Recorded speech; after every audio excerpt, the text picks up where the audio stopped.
Hi, that's Amira. Hi, that's Kenneth. And this is the St. David's Update.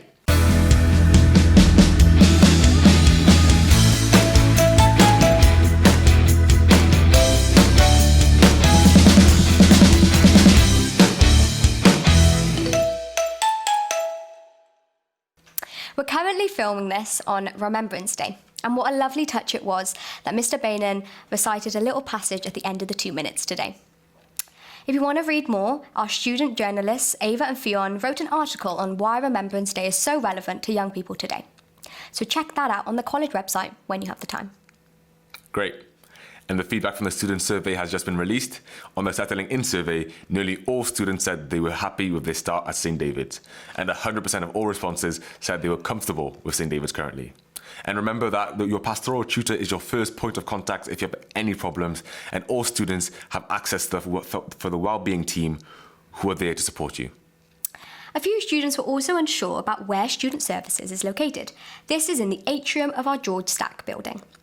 Look around the college for posters with details of our safeguarding, pastoral, wellbeing and learner support teams. If you need information on these, you can also contact your pastoral tutor. Lots of students are asked for additional information on additional support, so look out for an email inviting you to a support session if you selected that. And some of the biggest points raised were queues for the food canteen, and the college will now look at bringing in a new queuing system. The college has recently held a focus group on what the canteen is currently offering food-wise, and will soon be introducing a health food of the week. The college was also introducing a quiet lunch area, and you can contact the LSC with more information on that. The college will also be reviewing the content and the functioning of the vending machines. Also, well done to all the student volunteers for the open evening. Over 1,300 people walked through those doors that day to check out St. David and what it has to offer, and seeing if it's really the place for them to continue their education. With over 150 student volunteers advising these incoming students and receiving fantastic feedback in return. And this is really nice considering how well the students represented the college that day. So once again, congratulations to you guys. And calling out to all of our drivers within the college, you may see the new barrier that's been installed in the car park. If you drive to college, you must register for a parking permit. Otherwise, the barrier won't open for you. So, let's check your emails to apply for a parking permit.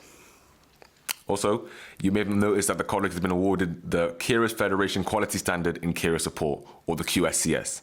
It recognised the support that St. David's has in place for young carers and how compassionate the college support was and its approach. There's an article on the website on this if you want to read it in your own time.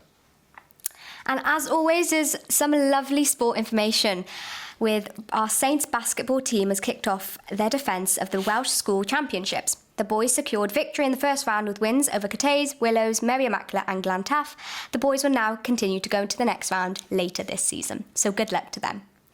The girls also put on an impressive display with wins over Corpus Christi, Glantaf and Cateys, but unfortunately fell short within the final.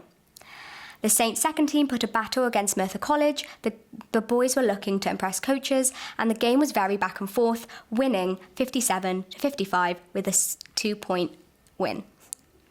And with football, before the half term, the boys continued their winning run, winning 3 out of 3 games again with a 4-0 win over Pembrokeshire College. A fantastic result.